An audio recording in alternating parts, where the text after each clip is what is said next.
माने उनको भी नकार दीजिए, अच्छी तरह याद रखिए। आजकल ये भी एक मुसीबत हो रही है, जंग की वजह से लट्टू हो रहे हैं ईरान पर। जंग में आप हिमायत करते हैं और हिमायत करके करेंगे क्या?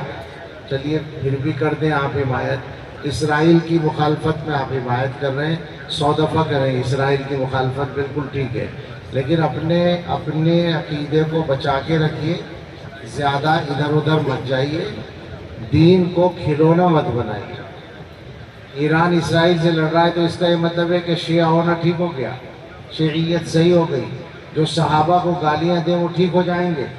आपके बाप को कोई गाली देगा, सारी उम्र आप उससे इत्तेहाद नहीं करेंगे। वो सहाबा को खुले तौर पे गालियां देंगे और आप उनको समझेंगे कि बड़े अच्छे हैं चूँकि इसराइल से लड़ रहे हैं। बताओ ना मुझे। एक इतनी सी बात कहता हूँ, मैंने वहाँ भोपाल में कही, वहाँ गया था उनका बहुत बड़ा नुमाइंदा, लोग सुना बैठ तक हुआ। मैंने कहा कि उनसे इतना पूछ लो किसी दिन कि हम हज़रत अबू बकर सिद्दीक़ रज़ियल्लाहु अन्हु को बरहक खलीफा अव्वल मानते हैं, अब बताओ हमें मुसलमान समझते हो या नहीं? वहीं पता चल जाएगा कि वो कितना मुसलमान है। वो तुम्हें मुसलमान ही नहीं समझता, तुम्हें क्या समझेगा? सहाबा को नहीं समझता। जो शिया है असली, वो सहाबा को मुसलमान नहीं समझता, तुम्हें क्या समझेगा? और तुम उसके चक्कर में आ रहे हो। ये क्यों होता है? इसलिए कि हमारे भाइयों में दीन के मामले में संजीदगी नहीं है। 2 रुपए की चीज़ खरीदने में संजीदा है, दीन के मामले में संजीदा नहीं है। 1 लाख रुपए का कारोबार करने में संजीदा है, दीन के मामले में संजीदा नहीं है। कारोबार में नुकसान नहीं होना चाहिए, दीन का चाहे जो नुकसान हो जाए। तो तकलीफ है, बहुत तकलीफ है। यहाँ से जो उलमा ने बयान किया उसको याद करिए, और जो मैं बोल रहा हूँ मेरा पैगाम बस इतना है कि दीन को सही लोगों से हासिल कीजिए और कम से कम सीख कर अमल करने की कोशिश कीजिए।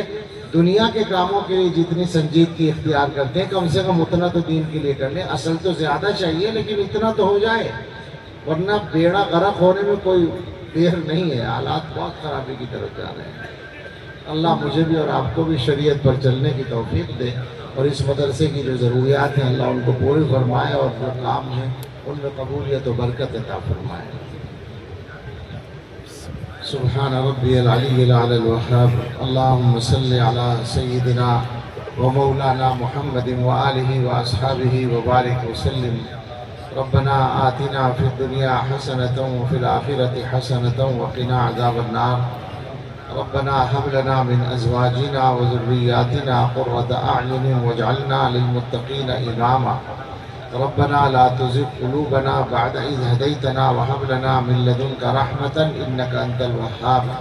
रब्बना हब लना मिन अज़वाजिना व ज़ुर्रिय्यातिना क़ुर्रत अअयुनिन वजअलना लिलमुत्तक़ीना इमामा। ए अल्लाह हमारे गुनाह माफ़ फरमा दीजिए। अल्लाह हमारे लिए गुनाहों से बचना आसान कर दीजिए। अल्लाह तक़वे की ज़िंदगी गुजारना आसान फरमा दीजिए। अल्लाह हर किस्म के गुनाहों से हमें बचा लीजिए। अल्लाह हमें अपने अच्छे बंदों में शामिल फरमा लीजिए। ए अल्लाह जिस्मानी और रूहानी बीमारियों से शिफा दे दीजिए। हमें और हमारे मुतल्लिक़ीन में जो भी बीमार हों सबको सेहत कामिला अता फरमा दीजिए।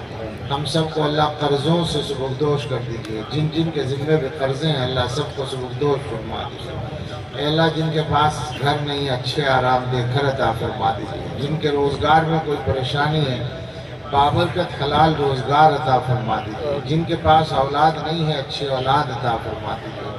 अल्लाह जिनकी औलाद के मसले में कोई परेशानी है वो दूर करके अल्लाह सुकून अता फरमा दीजिए।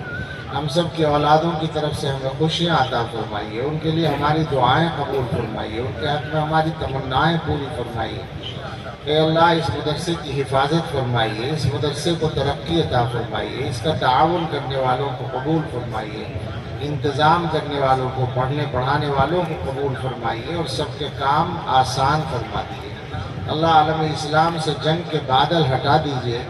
मुसलमानों के असासों की हिफाजत फरमाइए। अल्लाह मुसलमानों के अक़ीदों की हिफाजत फरमाइए, ईमान की हिफाजत फरमाइए। हरम शरीफ़ मस्जिद अक़सा और हर मस्जिद की हिफाजत फरमाइए। हर मदरसे की और खानका मोतबर खानकाहों की और दावत तबलीग के काम की हिफाजत फरमाइए। ए अल्लाह हम सब के लिए शरीयत पे चलना आसान फरमा दीजिए। अल्लाह हमारे इस जमा होने को कबूल फरमा लीजिए और आफ़ियत के साथ हमें अपने घरों को पहुँचाइए। اللہ ہمارے آنے کو ہم سب کے لیے اور علاقے والوں کے لیے اور مدرسے کے لیے اور بستی کے لیے نافع بنا دیجیے، مفید بنا دیجیے اور اپنی بارگاہ میں قبول فرما لیجیے۔ ربنا تقبل منا انك انت السميع العليم وتب علينا انك انت التواب الرحيم وصلى الله على سيدنا محمد وآله واصحابه اجمعين برحمتك يا